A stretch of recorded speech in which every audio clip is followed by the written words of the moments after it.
So, Vox Day has recently made a couple of videos that touch on stuff I've been doing for many years.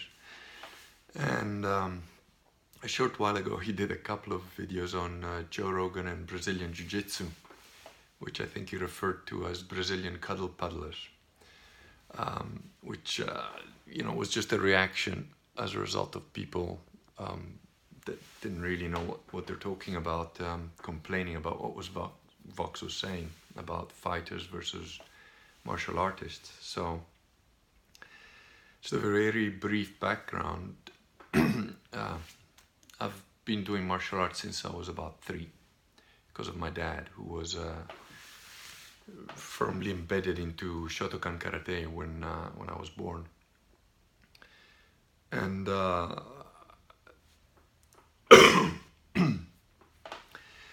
so I left home at about age 19, where I've been training with my dad and people he'd trained, and I moved to Cape Town. So in Cape Town, I went to look at every dojo, and then I found the Shotokan Karate dojo, which was the only one that sort of seemed, a little bit traditional. And by traditional, I mean the rules in our dojo were, first, one thing that a lot of people don't know, but in karate, in traditional Shotokan Karate, competitions are like point scoring exercises where you should try and have minimal contact and so on. But even then, you still get injuries, in training, even in competitions, like broken noses and broken hands, feet, whatever.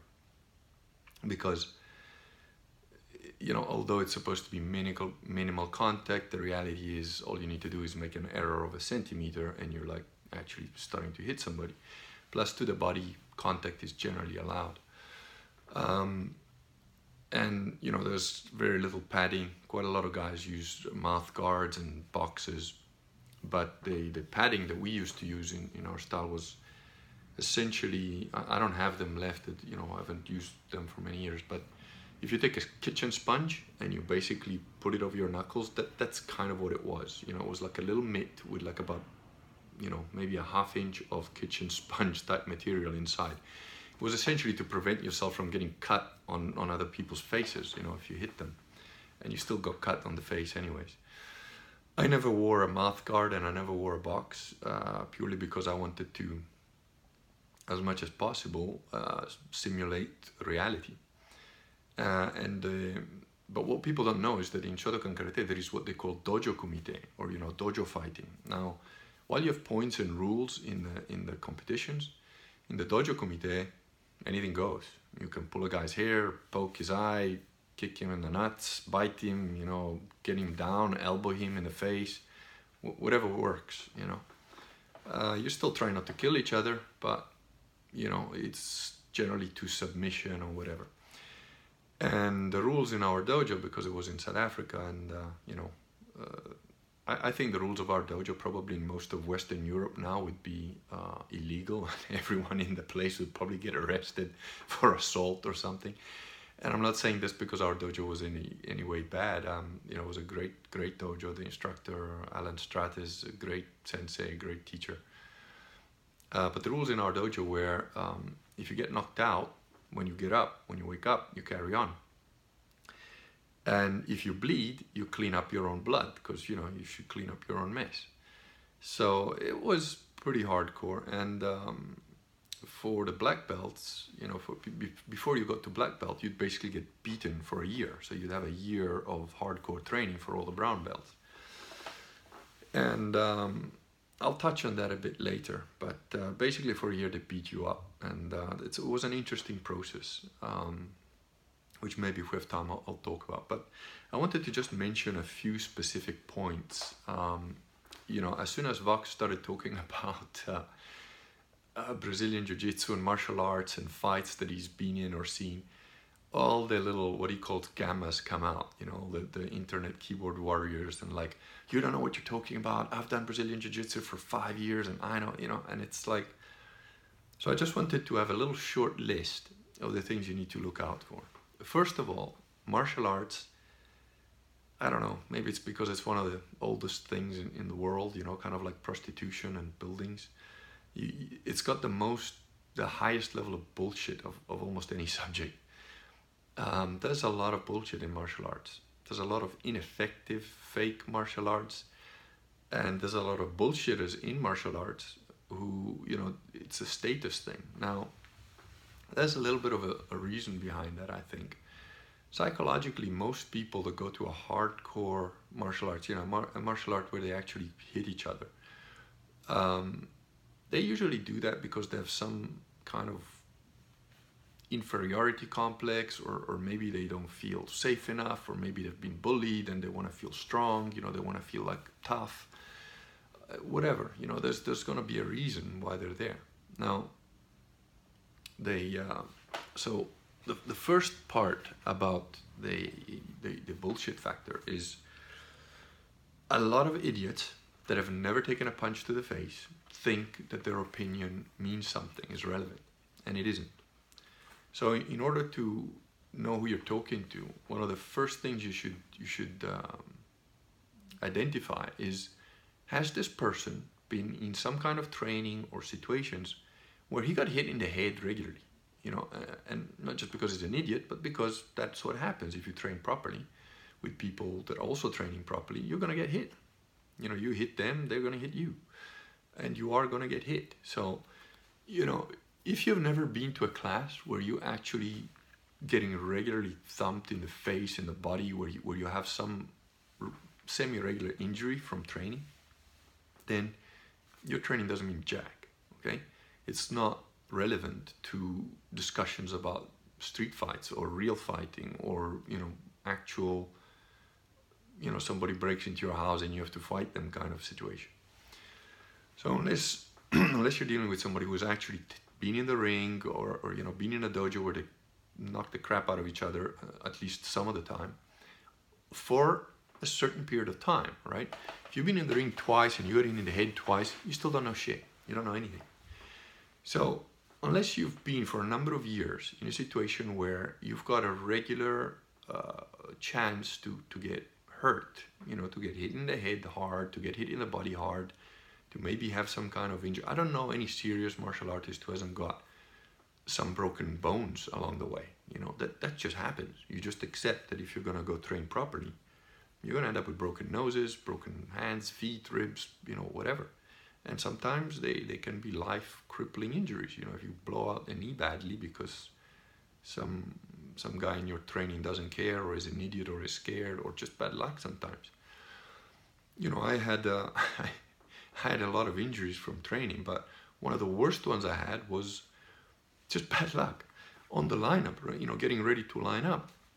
One of the girls in the class, and I'll talk about women in training as well, but one of the girls on the class, on the way to running up, stepped on my foot by mistake. It's just, she kind of bumped into me and stepped on my foot, broke my foot.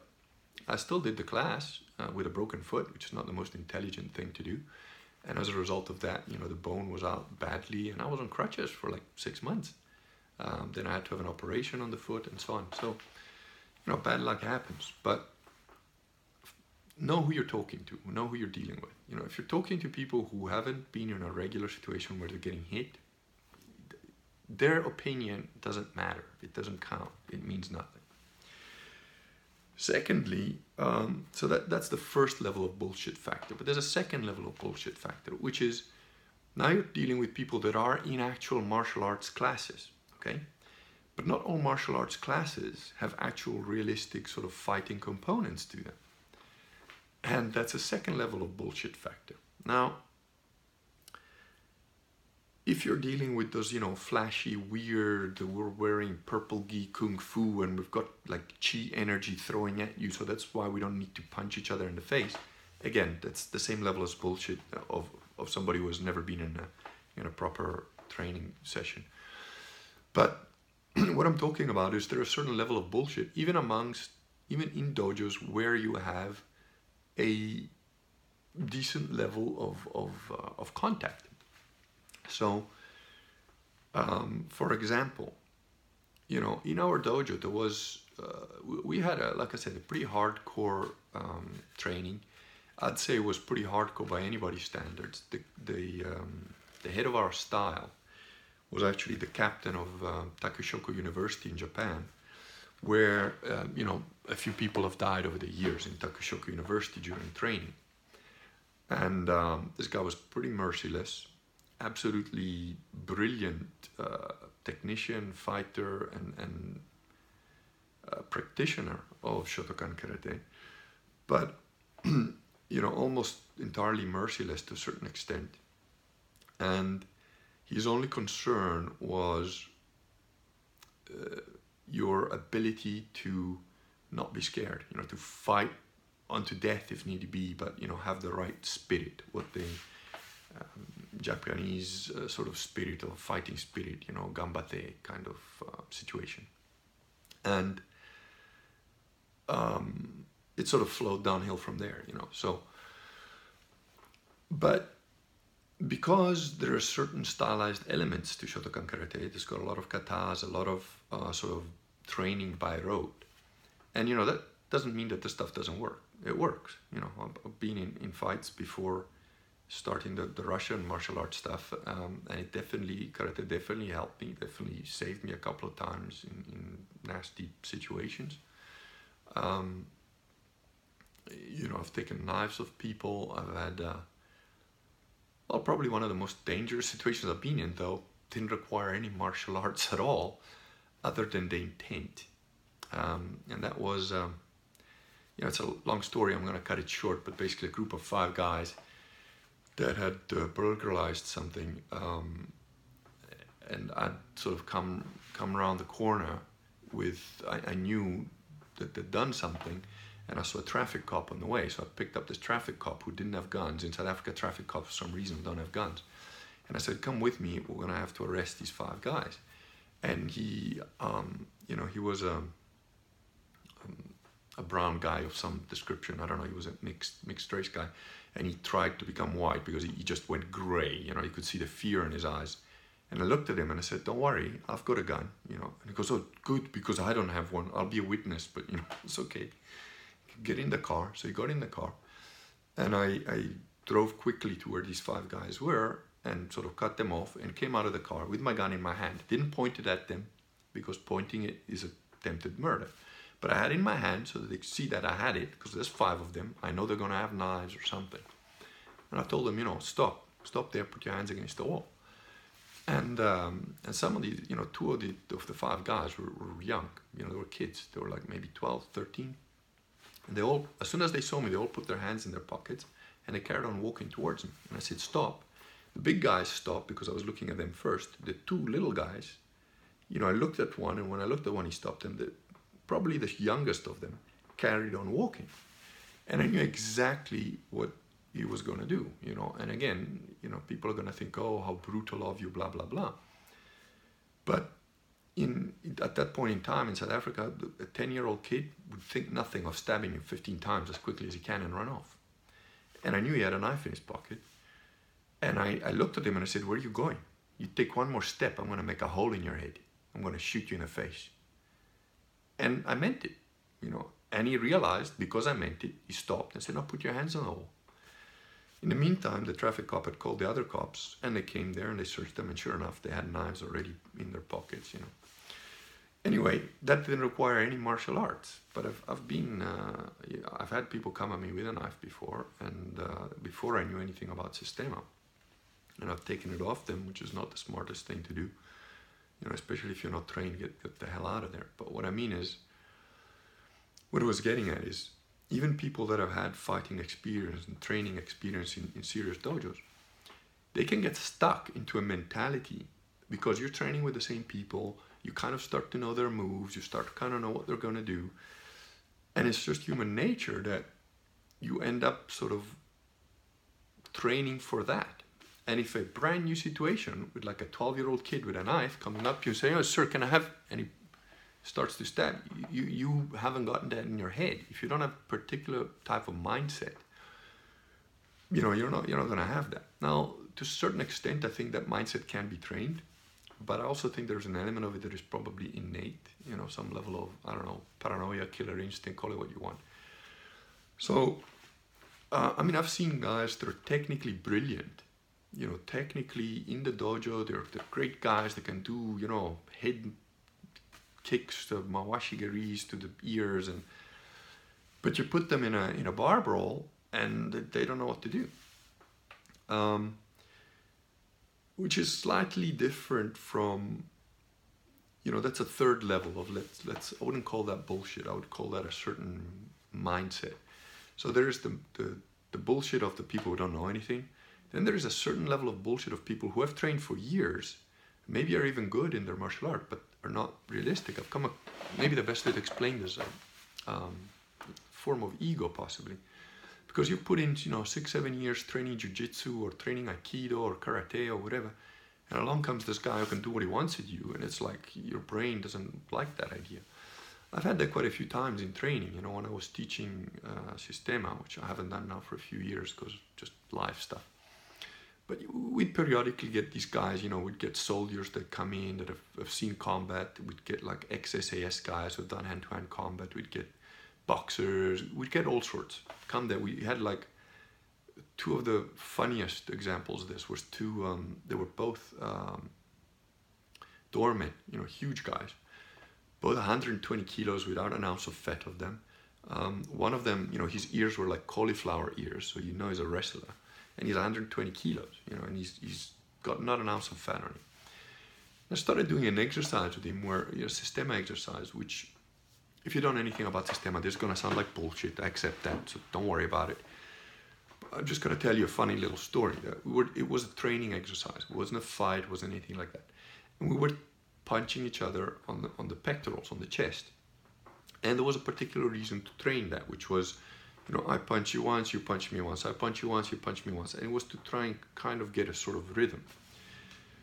And, this guy's 120 kilos. Just the weight of his arm, even if he's not really trying to clock me, is heavy, So, with every punch, he moved me back a couple of steps.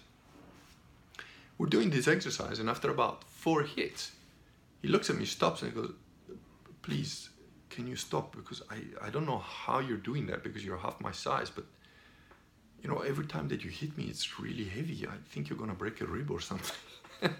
The guy's built like a wardrobe. And I was like, okay, sorry, man. I wasn't, I really wasn't trying to hit him. I was just trying to do a decent, I thought, well, with this guy, I can tap him a bit. I wasn't striking him. And another guy was a doorman with a bit more of an attitude. This guy at least was humble. The other guy was sort of like, well, what can you do to me? And I was the instructor, right? So it's a bit like, well, I don't know. Let's play a bit and see, And after about 3 minutes, he goes, okay, thank you. Sorry, I was very rude, And again, another mountain man, 120 kilos. He's been in fights, It's not a guy who doesn't know anything. But it's because what you're used to, And that's happened to me too, like one of the top Sistema instructors, Constantine, he's like, I don't know, 165, maybe 120 pounds wet. And he was using me as a demo, to demonstrate just a little hit. And he said, I can do a smaller punch. Now I know what kind of punch he's going to give. I'm ready for it. I see it coming. I'm trained. I know how to take a punch. And still, every time, this guy and he wasn't really trying to hit me. He was just demonstrating. And every time he tapped me, it was like, shit, I felt like I was getting hit by a torpedo, So your assumptions can be the end of you. You just see a little guy and you sort of think, oh, he doesn't know anything. One of the deadliest guys who he actually was my teacher, when I saw him walk into the class that I was teaching, and I saw him walk in, I didn't know he was from a bar or so, and I stopped and I went to say hello, and I said, please, would you like to take the class and teach? And he looked at me and he goes, why? How do you know me? Do you know me? I was like, I don't know you. I just understood it from the way he was walked in.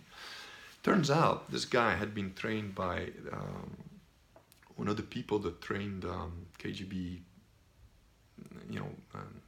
people who did assassinations and stuff like that, okay? His trainer was the guy who trained the official KGB wet work people. And, I gave him the class. I said, look, just please, I'd rather you teach. There's no point in me opening my mouth trying to explain anything. If you're in this class, it's pointless. So you teach, and at least maybe we can learn something. And but the way that one of my good friends describes him is like, well, if you see him, he looks like a tramp, He looks like some peasant who's a tramp, who's like a homeless guy or something. so appearances can be really deceptive if you don't know how to read certain things, if you haven't had a level of instinct about the stuff for years, if you haven't learned to recognize that kind of again, killer instinct or whatever you want to call it. Because, although this guy's much better than me, there are people that are much better than him and who work flawlessly. This guy's work is not flawless, it's better than mine. But it's because he's always putting himself in a position to actually kill you. Like if you train with Uldis, that's his name, with a knife or a gun or whatever, and you're trying to actually hit him or stab him or whatever, you might actually catch him. You might actually get a little hit on him. Or if you're, with the training knives, you might actually scratch him a bit or like catch his t-shirt properly or something. But it's only because he's put himself in a position that once your movement is finished, he might have taken a little bit of damage. It won't be anything serious, but he can pretzel you, break your neck, knock you out, whatever, And he's one of the ways I heard him described by one of his instructors, these guys that teach the KGB guys, was, well, if you have enough bullets, you might kill him, but you'll never defeat him. That's a typically Russian kind of mentality statement, but it's true. I mean, no one is invincible, but this guy's mind, there's just no way he was gonna stop, go give up. And so that's important to understand. There's a level of stratified bullshit that, here's another two examples. A guy that did jujitsu, Brazilian jiu-jitsu for 7 years, and he was good, he was good at jiu-jitsu. Came into the class, and all this was trying to explain to him and say, look, you mustn't rely on your idea of what you've done so much because, it's wrong. Basically, you're not as good as you think, and like your training is not as good as you think. And this kind of training will help you, so you must allow it to go in. And this guy wasn't really listening because he was sort of, paying lip service to it, but not really paying attention. And, so all this allowed him to put him in a headlock, that headlock where you're grabbing, yourself to like break somebody's neck. So their head, you would be like this with your arm behind them, and you would, if you lean forward, you can snap their neck. He allowed this guy to put that fully on, so his elbow was below his chin. His legs were wrapped around, grabbing his legs, so you couldn't get rid of him. On the floor, lying flat. So all this is now in a full-on headlock. And he was saying to, no, more, put on more. And he could hardly speak. He was like, oh, put on more, real properly, put. And I just thought, I was looking at this. Now, all this face was starting to turn purple. And I just thought, yeah, I think you screwed up here, buddy. When he knocks you out, I'll just tap for you and let you go. Because I think the only thing I thought was like, the only way to get out of here is if he grabs his ankle, his hands are free. He could grab his foot and do a lock on the foot that makes the guy let go. But he didn't do that. He just like a snake, just like went, okay, you're ready now, don't let me go. And the guy's like, okay, don't worry, choke me out, try to knock me out. And like, just trying to put this headlock on. And all this just like a snake, just like, popped out of it. This guy's reality just imploded. He'd been training for 7 years. He'd put on his best lock with no, he wasn't getting punched, he wasn't getting hit, he wasn't getting put in a lock or anything. The guy just popped out of it. And he couldn't deal with it. It was like, oh my God, he didn't come to train for 4 months. And I've had guys completely leave the class. I had an Aikido guy.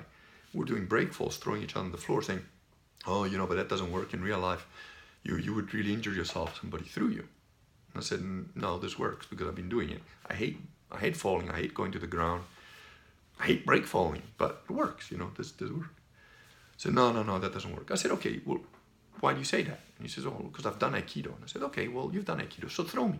You pick me up and throw me, whichever way you want. I've never done Aikido. Do the lock on me, throw me, whichever way you want, even a way that snaps my arm or whatever, do it. And then I'll get to throw you once. And his comment, oh, no, you can't do that here. I mean, this is a wooden floor, it doesn't even have mats. I was like, so what? You think they're going to have mats if you get in a street fight, And we're here to test if it works, right? I'm giving you a free throw. I'm not going to resist you, whatever. Just throw me. And no, if you throw me, so what you're saying is that your Aikido break falls don't work. because I'm telling you, you can throw me on here and I've got no problem, but you don't want me to throw you. He said, well, you know, somebody's going to get injured. I said, no, I'm not going to get injured. Tell you what, you throw me, I'm not even going to throw you. You just throw me. Do your best throw. And he did. And nothing happened. I did my break fall, and that was it. And he didn't come to training again, because his reality got imploded. Now, slightly differently, you know, I have throughout my life sometimes been accused of being arrogant or egocentric or having a big ego. It's bullshit. I don't. But I understand why people think that. And if you're interested in that sort of thing, look at the Asperger's video I did a week or two ago, whatever. But basically, I did karate for like 25 years before I came across one of these Russian guys that was doing Sistema, and I couldn't touch him. I literally couldn't do anything to the guy. You know, I couldn't even get close because I could feel that whatever I was trying to do I was just going to get hit hard and badly, you know. And that's what happened whenever I tried anything. And it didn't implode my reality. I immediately started training with these Russian guys because I said, you know what, it's better, it works. I don't know what the hell they're doing, I don't understand it. And, you know, it's not like I've been doing nothing for 25 years. I haven't just been doing katas for 25 years. You know, been in fights, proper fights, like crappy situations, arrested people, you know, whatever. It's not that important. I don't have to explain all of those details. That's not what I'm trying to do here. I'm trying to explain the levels of mental bullshit that you have. So people that don't know anything, people that have trained but not trained, you know, in a place where they get hit regularly in the head for a few years, people who have trained in those situations, but they get stuck into their own little boxed world. And one good way to get out of that is to go and train with other people. Go and train with other dojos. Go train with other gyms. Go train with other styles. Go to the Brazilian Jiu-Jitsu guys. Go to the Sistema guys. Go to the Karate guys. You know, go train with everybody. And then you'll find out a little bit more what real is like. So that's one point. And the other thing that you have to consider is ego. Now, even people that are good, that have got a good understanding of martial arts, of fighting, they can end up having an ego. So you become an instructor, and now you're an instructor. And you know, it's sometimes it's not even really your fault, because people start to put you on a pedestal, and then you start to believe that shit, all unconsciously, you know. I was very aware of this because I taught martial arts before, I taught karate before, and I know I've always been very objective about my own limitations, you know. So I had these guys that would come to training, you know, like I had an ex-SAS guy, for example. He came in and he was like, you know, I'm an ex-SAS soldier, you know, so I don't know if I believe any of this crap. I watched some of the Sistema videos, they look fake. And I tried to explain to him, yes, Sistema videos absolutely look fake. Most of the time you don't know what you're watching, because most of the time it's just a training exercise. So you think, oh, the big round man with a fat belly is knocking people out with his mind powers. No. It's a training exercise that's trying to train a particular thing in your neurology, which has got nothing to do with fighting as such. The key difference between Sistema and all the other martial arts I've ever come across is that Sistema uses the autonomous nervous system rather than the conscious nervous system. So it's using the nervous system that's supposed to be used for resting and digesting instead of the nervous system that gets used for fight or flight. And again, if you look at the Asperger's video, I describe about I talk quite a lot about this actually. I mentioned Sistema and the nervous system in there. So I've talked about it before, look at that video if you're interested in this stuff. But the point that I was making about ego is that when I started teaching Sistema, there would be these guys that are trained in other stuff, you know, like I said, ex-SAS guys or martial artists or boxers or whatever. And they'd try and have a go, you know, and they would come short, and then some of them would leave, like I said, the ones that couldn't handle the reality being worked. And the other guys would have a bit of an ego about it, and they'd keep testing it, they'd keep trying it, and that's fine too, that's okay. You know, it's only over time that they started to understand, actually, it wasn't a fluke, it wasn't luck. And, you know, this guy actually knows something. That level of ego disappears very quickly if you're in a real training situation where, you know, you're going to get clocked if you don't do it right. I think it's never gone beyond about 3 times. 3 times that you have to punch somebody in the face before they start listening to you about that doesn't work. Because when they're saying, oh, but this works best, okay, do it your way. I'm gonna punch you in the face, you do it your way. Do it your best clever way, yeah? Bang! Oh, well, I wasn't really ready. Okay, get ready. Are you ready now? You ready? It's gonna happen again. Bang! By the 3rd time, everybody wakes up. I had one guy, had to go 5 times, but he was a South African policeman, so, par for the course. And he never came back either. So, when you're in a situation where reality literally impacts you on the face, if you don't pay attention, it's very easy to start to pay attention. It's very quick. That's why all this social justice warriors, all this bullshit, it's just whatever. Gender is a social construct, one of my politically incorrect things that I like. And then when somebody tells me, oh, gender is a social construct, I feel like saying, you know what, I'm going to whip something out and whack you in the face with it. And you tell me how much of a social construct that is, It's just stupidity, So if you haven't been in those situations for a number of times, a number of years, or whatever, your opinion is just that, just an irrelevant opinion.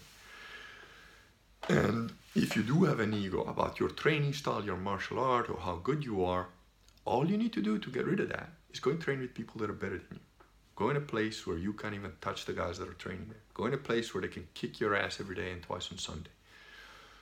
And, the thing is, on average, if I were to sort of grade myself on a spectrum, I'm not worried about your average martial artist. Your average guy who goes in a karate gym, whatever dojo, or even a Sistema gym.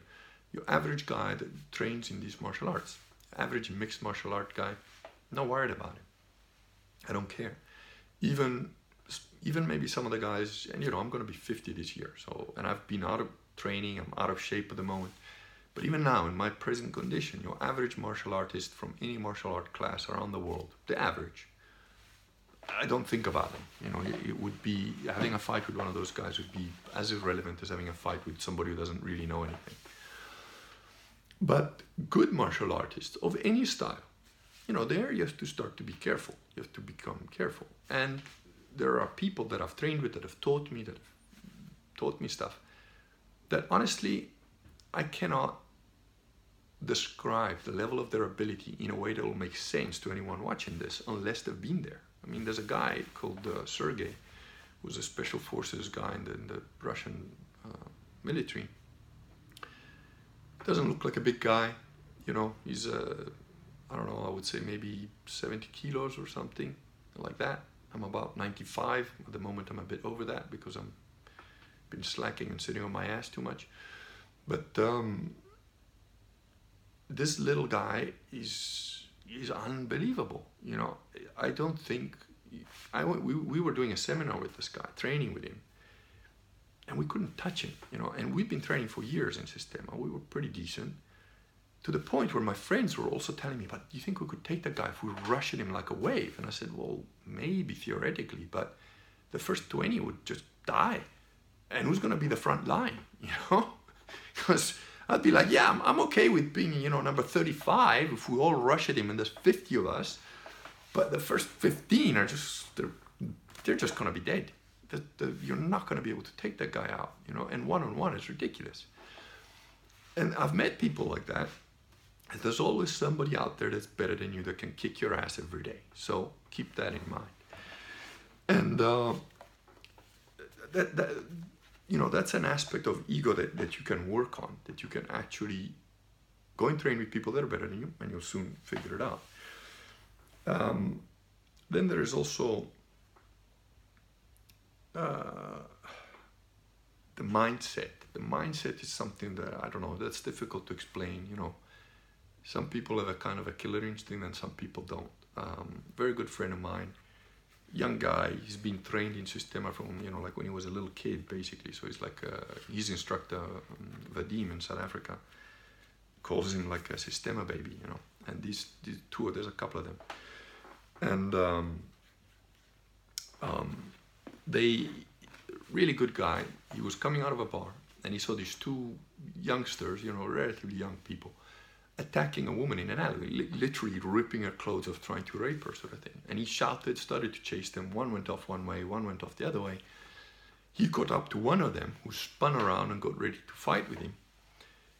And he's a Sistema guy, and he just pushed him on the chest, pushed him over, like flattened his back, and he said, stay down, because otherwise I'm going to stomp you. Call the cops. The cops didn't do anything because, it's England. And it's just ridiculous. The cops in this country are pathetic. And, when he told me the story, I said, but what do you mean you pushed him on his chest? And he goes, well, yeah, I didn't really. So, well, why? Why did you not punch him square on the face, with your hands? They're pretty big. You could have broken his nose and knocked out his front teeth all in one go, and probably broken his jaw the way you punch. That would have, And he looked at me and goes, oh, well, we're not evil killers like you. No, I'm not an evil killer. That's educational. A guy that behaves like that, what's he going to have learned by being pushed over and let go by the cops because there was no evidence? Yeah. Now, if every time he looks in the mirror, he realizes he doesn't look anymore like he used to, that's educational. That might change him. It might give him something to think about. But again, some people have that in them, some people don't. I don't know that you can train that because I've seen, I've known about. It can happen to the weirdest thing. The weirdest, nerdy, bespectacled guy who everybody's been bullying for years. The shit hits the fan, that guy might just pick up a butter knife and stick it through your eyeball. You just don't know. While the superhero, pumped up Marine, who's been in combat and he knows everything, the shit really starts to fly. He can freeze up. That's generally not true of people who have been in actual combat enough times that they're used to it. But, it's a desensitization process and it takes time. And lastly, there's two more points. One is, truth versus money. Some people do martial arts or teach martial arts as a business.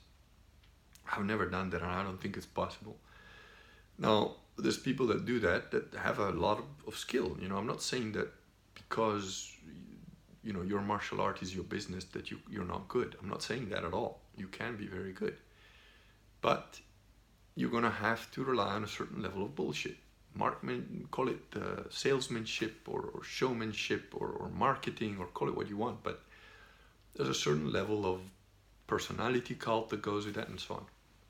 So I never taught martial arts for money. I mean, people were paying because I had to pay the gym, but I never made a penny. In fact, I've always paid money, even when I was teaching. Sometimes the money for the gym, paying the rent of the gym was short. I'd put it in myself, and there were times where there was a couple $100 left over in a month, but it was never a source of income for me. And I've never really been to a gym where that is the focus, where the people training there are really fighters, Lastly, just to make a little bit of a comment on Joe Rogan and Vox, I don't like Joe Rogan. I've watched maybe a grand total of 20 minutes of his podcasts, maybe 2 or 3 podcasts, a few minutes each. I think is dishonest. There's just a couple of things I picked up on the bits of stuff that I saw. I think he's dishonest. I think he's selling a narrative. And I just don't like him as a person. That's not to say that, the guy looks pretty fit. He's over 50. I'm absolutely sure he juices. I've known enough about people, what they look like, gyms and training and age, to be sure that guy is juicy. But, so what? That's what he does. He's a podcaster. He's not a fighter. And from the little brief clips that Fox showed of Joe Rogan, I can tell you right now that Joe Rogan would get his ass kicked by anybody that knows how to fight. Brawlers, street brawlers that have never been in a gym, would take his ass out in seconds. He telegraphs everything that he's doing. He's strong, he's powerful, whatever, but he might as well write you a letter telling you what he's going to do next. So, he's not a fighter, which there's nothing wrong with that. You don't need to be a fighter or whatever. That's the other thing, the smack talk, the talking shit about each other and whatever. It's nonsense, It started with boxing, I think. Martial arts used to be, when I was a kid, karate training or whatever, was an honorable thing. Nobody ever, even if you won a competition, a fight, you didn't go around screaming, yeah, I won. You're considered an idiot if you did that, You'd be thrown out of the club, of the training, for being disrespectful and having no sense of honor and so on. And, you know, at the end of the day, there's only one real metric. If you want to talk shit, just get in the gym. Get in the gym with the guy. You know, put gloves on, not gloves, whatever. You know, sign the weavers or go behind somewhere where it's legal to do this. You know, or don't get caught, whatever. I don't know. That's the proof in the pudding, right? If you think that the guy can or can't do, well, get in front of him and have a go. You know, you can have rules, you can not have rules, just go in a ring, put some gloves on, and go for it, you know. And lastly, I want to present you with the pizza boy theory. This is something my brother and I talk about quite, you know, we've come up with this concept, the pizza boy theory, you know. Yeah, we're Italian, we grew up in a certain strange sort of family that traveled all over the place and, you know, mixed with a lot of different cultures and so on, but we have our own way of, you know, doing things, and death before dishonor was pretty much embedded in us, both by my father because of his martial art training, but also because of my grandparents. You know, there was a very strong sense of honorable fighting in our family from both sides. And the theory that we came up with, you know, we'd watch these movies or whatever, whether it's, you know, it's Scarface, a mafia movie or whatever. And we had situations, you know, where certain bad people did bad things, and our response to that was somewhat classical.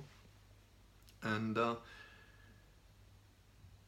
you know, these are things I'm not going to get into any details about or whatever, but we came up with pizza boy theory, which is, doesn't matter who you are. You know, you can be a big, huge mafia boss don, and you're sitting in your restaurant and behaving like some huge, rich, powerful, scary guy, and you're rude to the waiter, you know, the pizza boy, the guy who delivers the pizza, or the waiter, or some non-entity. You know, you disrespect him in some fundamental way, and you think, oh, you know, I can do what I want because I'm such a big, tough guy. You don't know. That pizza boy might, you know, just pick up the fork and the table next to you and stick it in your eyeball because you pissed him off, or you're rude to his girlfriend or something, you know. So that's pizza boy theory, which actually is a variation on a bit of wisdom that apparently my father told me. His father told him this and passed it down, which is every man has two balls, which goes both ways. You know, every man has two balls. Doesn't matter who you are, you only have two balls, you know. And keep in mind, every man has two balls, so it goes both ways. You know, whoever some guy thinks is so big and so powerful, doesn't matter. He still only has a couple of balls, you know. And at the same time, don't disrespect anybody thinking, oh, he's a nobody, because he too has two balls. You just don't know when they might show up, you know. If he's a pizza boy, he might stick a fork in your neck because you did something that upset him that you didn't even think about. So, you know, of course, when I was told that, the first thing I thought was, well, Adolf Hitler only had one testicle, you know. Maybe you should watch out for the one testicle man, even more so. I mean, that fucker killed millions, right? So, you never know. Anyway, so that was my comments on martial arts and fighters, or martial artists and fighters. And hopefully it'll give you a slightly better understanding of who's who when you're in an internet flame war about Brazilian Jiu-Jitsu versus Karate versus Sistema versus boxing versus keyboard warriors, you know. Okay, that's it.